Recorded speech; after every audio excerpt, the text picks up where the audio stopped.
This is Radio Now 95.3 FM.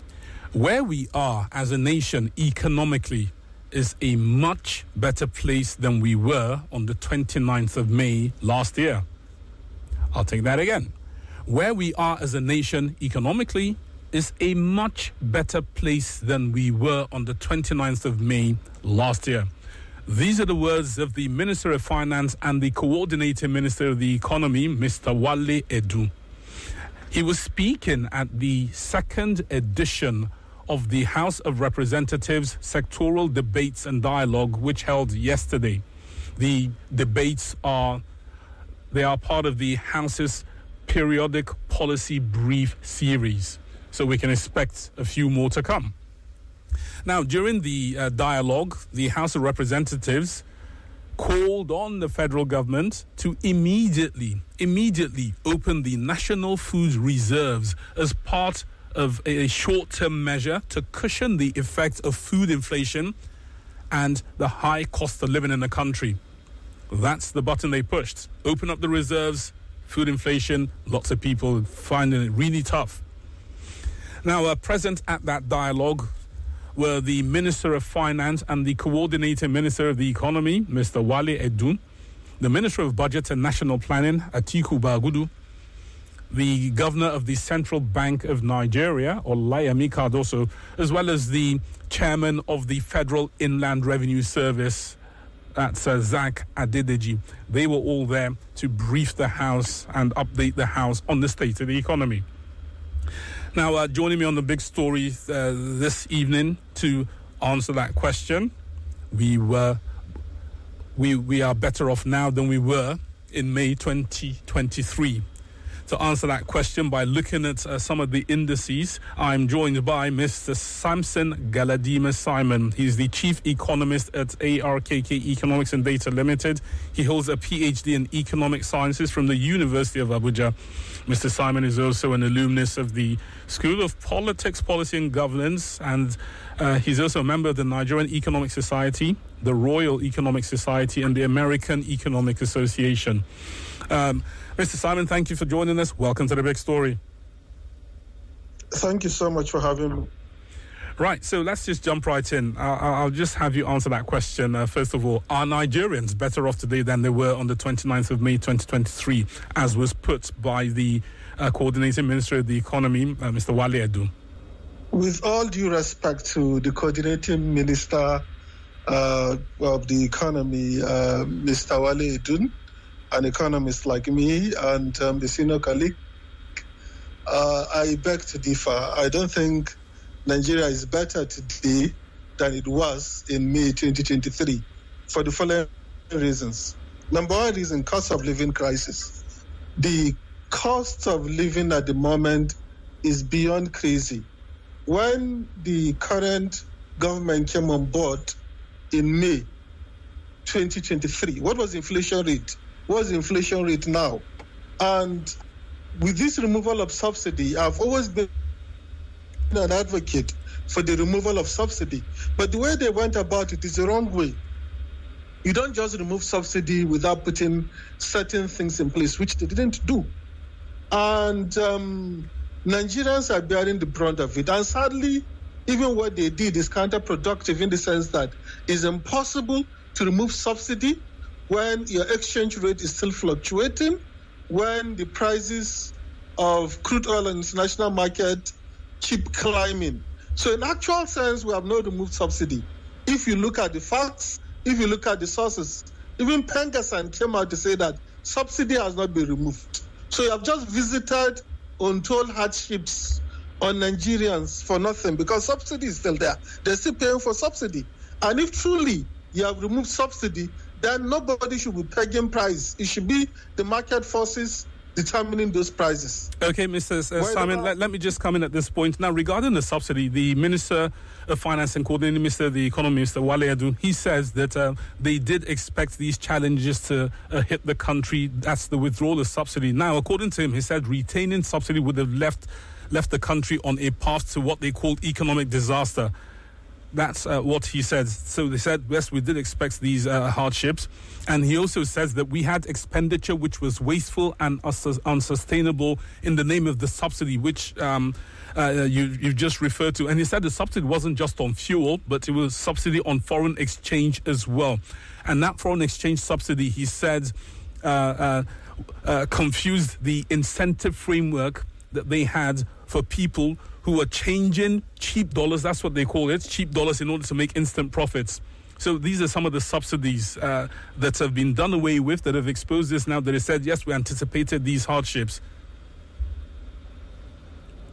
All right, he has some points. Let me start with the fuel subsidy removal before we come to the foreign exchange subsidy now. Okay. For the fuel subsidy removal, is an exercise in futility.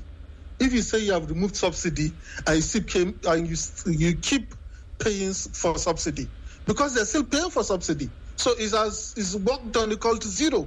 So that's why we're insistent that certain things have to be done, so that you don't keep paying for subsidy while making prices of fuel and prices of other things to go up, and Nigerians, or virtually everybody, or many people fall below the poverty line because of that. So it's an exercise in futility. I think it's the right thing to remove subsidy, like I said, and I'm an advocate for subsidy removal. But it has to be done the right way. You claim you have removed subsidy. Okay, Mr. Simon, what is the right way? Sorry to interrupt you.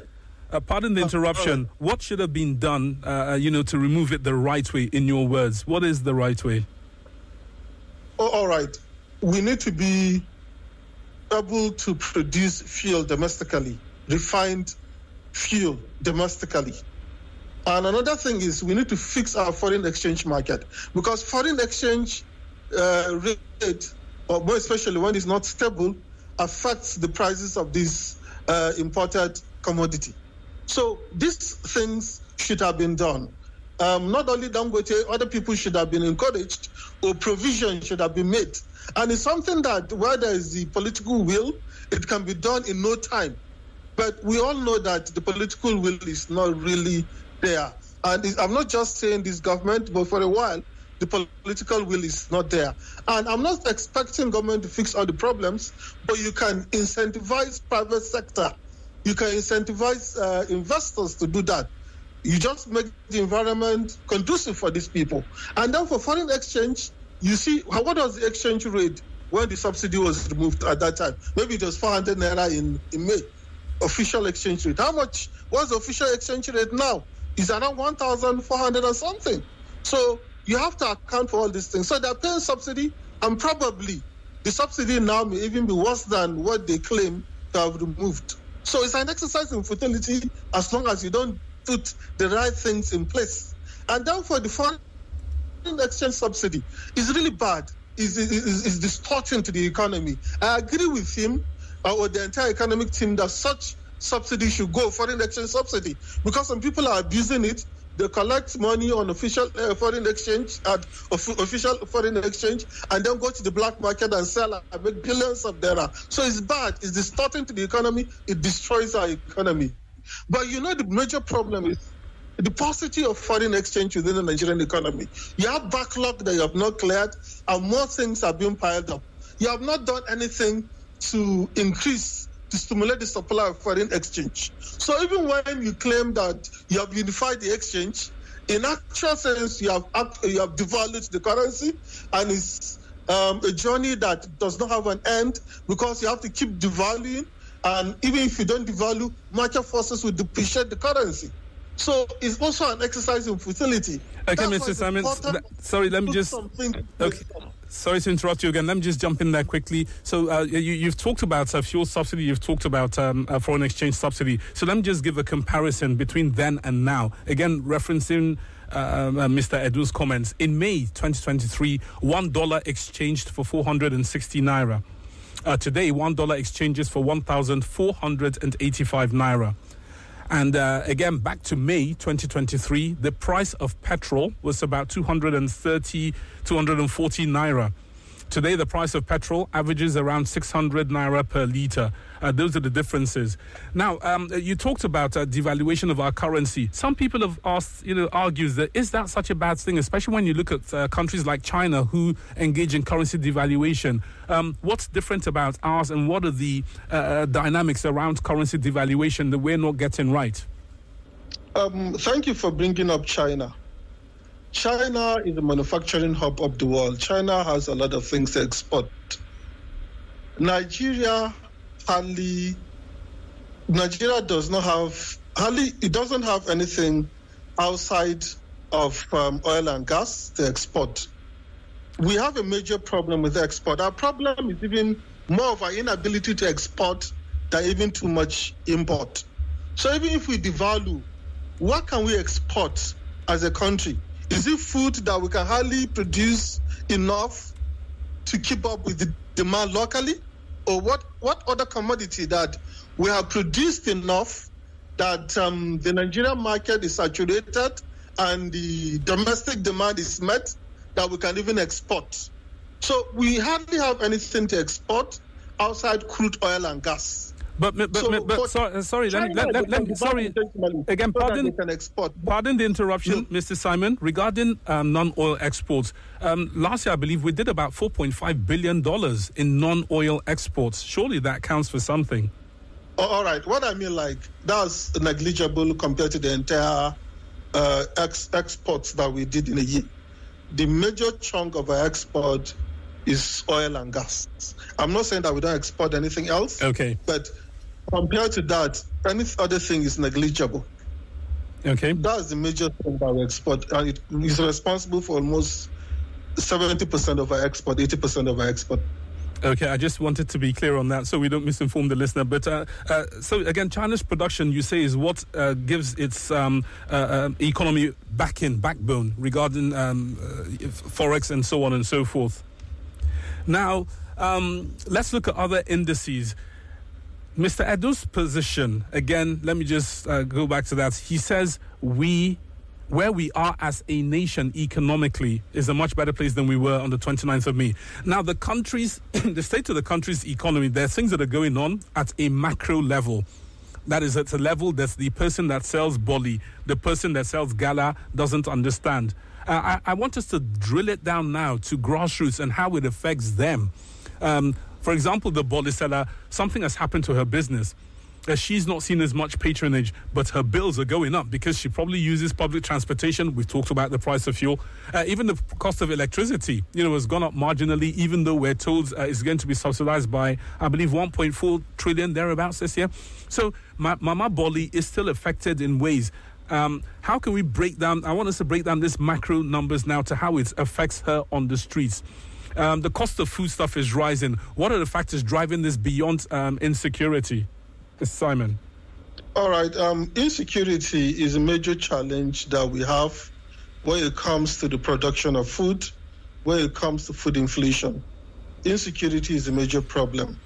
Outside insecurity, there are other issues. For example, the Monetary Authority prints money. That's what we call ways and means. Is enshrined in our laws.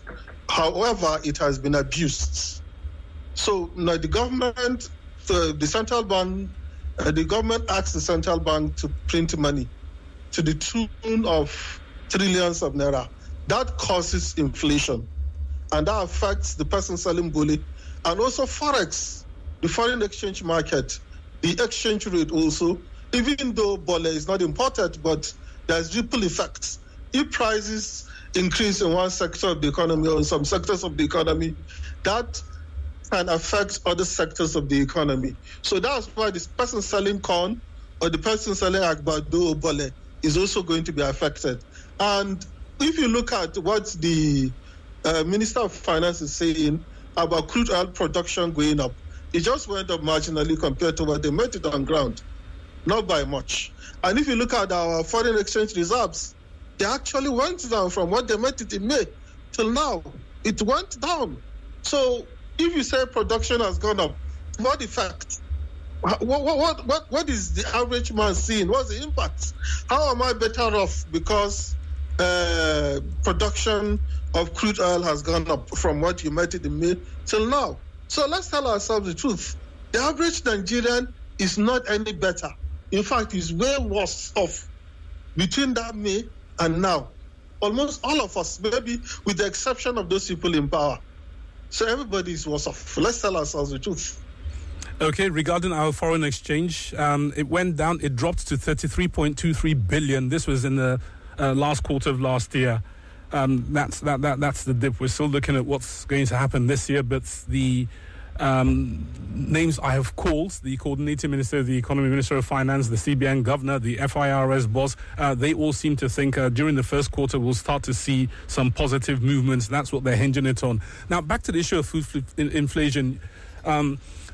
We are also told that food inflation is responsible for 33% of the consumer price index, because these are things that the man on the streets does not understand. That's why I'm trying to break it down. Let's break it down to their levels. Now, the ministers there present said they had intervened in the agriculture value chain. They say from fertilizer to grain supply, funding for rice, maize, wheat, cassava, and they're looking to bring on 400,000 hectares under production. This is their immediate answer to the food inflation we are witnessing. In your opinion, is this enough? The truth is, sadly, those people in authority seem to bury their heads in the sand. The major problem with our food production is insecurity. You have banditry, you have Boko Haram, you have a lot of insecurity, particularly in the food belt of Nigeria. Benue today is the food basket of the country. If you go to Benue, because of insecurity, because of others, people find it difficult to farm. If you go to the northeast, if you go to the northwest, if you go to north central, and even if you go to the south. So the major problem is insecurity. These farmers, these herders, you need to find a permanent solution to it. Not Ruga, by the way. There's a way you can find a permanent solution to it. I don't know why everybody's avoiding it. And it takes somebody that has the courage of his convictions to actually do it. It may be politically toxic. It may. The operative word now be me. But I feel as leaders, you should do the right thing. Then this issue of this banditry, why can't you tackle it? Is it impossible for the Nigerian military to tackle? If it's impossible, forget our pride. If it means getting mercenaries that can solve it, please get mercenaries. What we're interested is results. So is it security that is a problem? If they bring improved breeds or whatever food item, they bring fertilizer, they bring everything, and then farmers don't feel safe to go to their farms, how do you think they are going to do that? And the mechanization of the farming may not even take place. And what we need now is more mechanization than subsistent farming. Okay. So another thing that they're not getting it right is not encouraging all Nigerians to go to the farms. Some of the best countries, when it comes to agriculture, have a tiny fraction of their population involved in agriculture, but they produce enough for domestic consumption and they have excess to export. So it's because of the mechanized farming. But we cannot even talk about mechanized farming. We cannot even talk about improved inputs into those farmlands without tackling security problems. So that's the primary thing. Okay. That they are failing to understand.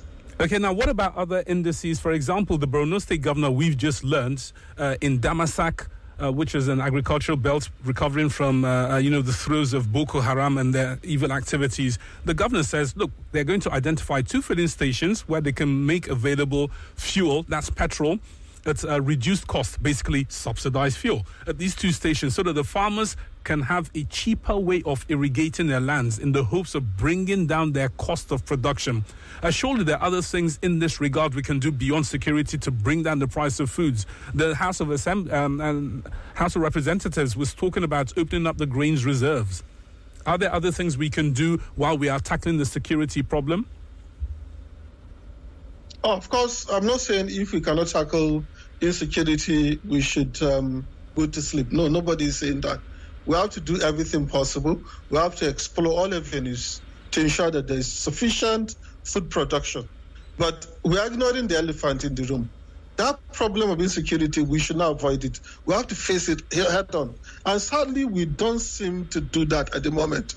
Because if we're serious about it, this issue of insecurity, I think, is something that can be tackled within some few months if we find any authority with the will to do that. But we don't seem to want to do that. And while we're trying to do all those cosmetics that we're trying to do, sadly, those cosmetics are not going to be enough to solve the problem. And there's this popular saying that doing the same thing over and over again and expecting a different result is insanity. You know the fundamentals. You have to tackle the fundamentals. As long as you don't tackle the fundamentals, do all the cosmetics you want to do, you're not likely going to see the results that you desire. Okay, Mr. Simon, let's move now to the governor of the Central Bank of Nigeria, Mr. Olayemi Cardoso. He seems positive. He's looking at the Nigerian markets and its recent exploits. He said on Monday that the volume of transactions in our market was over $844 million. He says that's the first time in many years we have hit that level.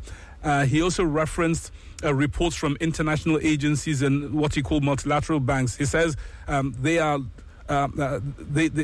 reflective of something positive happening in Nigeria. So what do you make of the policies, especially our banking policies, that decisions we've taken with the Forex coming after the fuel situation, coming even after the failed currency swap? What do you make of the policies they are coming out with so far? Well, Cardoso said something that some of us thought he really meant business. He said he was going to depart from the heterodox policy of Emefiele, which is a welcome development because that unorthodox policy failed to take Nigeria out of the woods. So it's good that he's determined to work on inflation targeting, which really gave us the result we were looking for under Sanusi and under Soludo.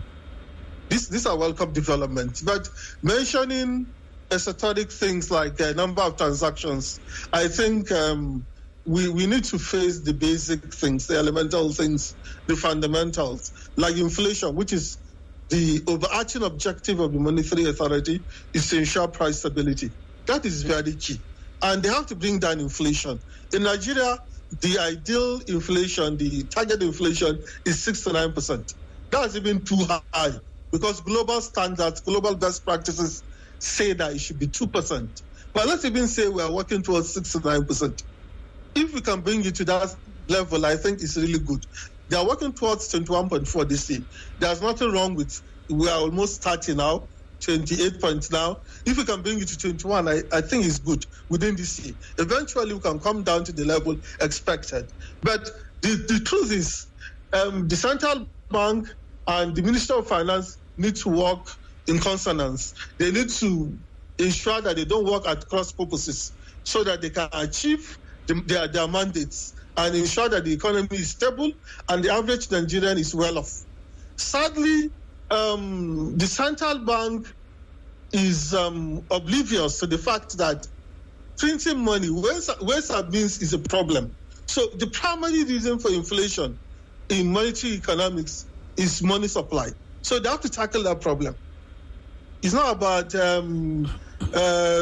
helping farmers or all those things.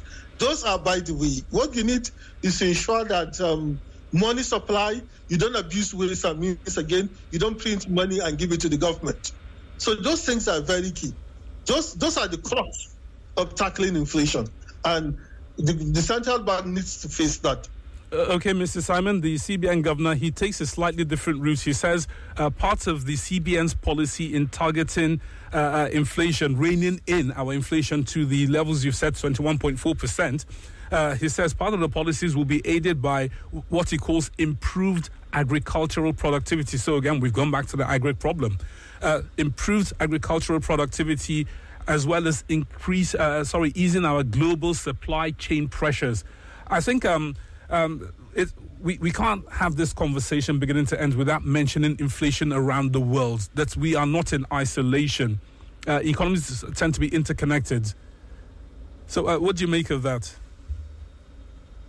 If you ask me, there are many countries around the world that have largely tackled inflation. I remember inflation was 11%, 10%, 11% when people in the UK were protesting because of cost of living. Ours is 3 times that. Nigerians are the most patient people.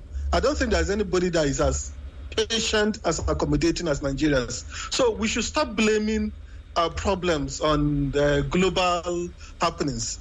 People have tackled inflation. If you go to the Federal Reserve in America, they have largely brought inflation within target, because they were determined to do that. What about in Nigeria? In the case of Nigeria, we are not. And agriculture is not within the purview of the central bank. If he's talking about agriculture, he's going back to the unorthodox policy he was complaining about. So what he needs to do, there's this popular saying by Milton Friedman in monetary economics that I like quoting. I'm quoting it now. Inflation, quote, inflation always and everywhere is a monetary phenomenon in the sense that it is can be produced only by more rapid increase in the quantity of money than in output. That's the end of the quote. Money supply is the primary reason for inflation. I'm not saying that like agriculture, insecurity, supply chain bottlenecks and others will not exacerbate inflation. They only exacerbate. But the crux still remains money supply. You cannot go and print $30 trillion and you tell us that the majority of the money that is being is outside the vaults of the central bank. Meanwhile, you're printing 30 trillion. I think you're living in denial. You have to face the realities that you have abused your mandate, you have undermined the CBN, you have destroyed the economy by your policies. And Nigerians are not to blame if you don't have money in the vault of the central bank. So this monetary authority needs to understand that people need to tell them that you cannot pretend that what you're doing is not a huge problem. That's the major problem we're having, inflation. So tackle that problem, and it's within your powers to tackle it. Now forget about agriculture. That's not your mandate. Let the fiscal authority and Minister of Agriculture and others do that. Now, you referenced the inflation rate in the UK, about 2% being, what they are targeting now. Incidentally, one of the 4 deputy governors, I was reading a report earlier on, Sarah Breeden, she made a suggestion, which I don't know how we would take it if that were put to us in Nigeria. She's made a suggestion that workers might have to consider lower pay, companies reduce their profit margins as some of the measures they need to do in order to bring their inflation back within 2%. Now, here we are in Nigeria, we're on the cusp of talking about wage increase and so on and so forth. Isn't that going to be counterproductive to, as you say, the cash problem of the cash aspect of inflation, flooding more cash into the hands of the market, the consumer? If you increase minimum wage, that is not going to be the problem. You see, what Emefiele was trying to do, what he was trying to encourage cashless policy, is a noble cause, is the right thing to do. Sadly, he went about it the wrong way. And I think as central bank governor, if I were in Cardoso's shoes, I'll ensure that so that we can trace every transaction. And if you can trace every transaction, the people you need to target are politicians, those people with the capacity, with the ability to spend billions of naira. Those people are the problem, not the common man.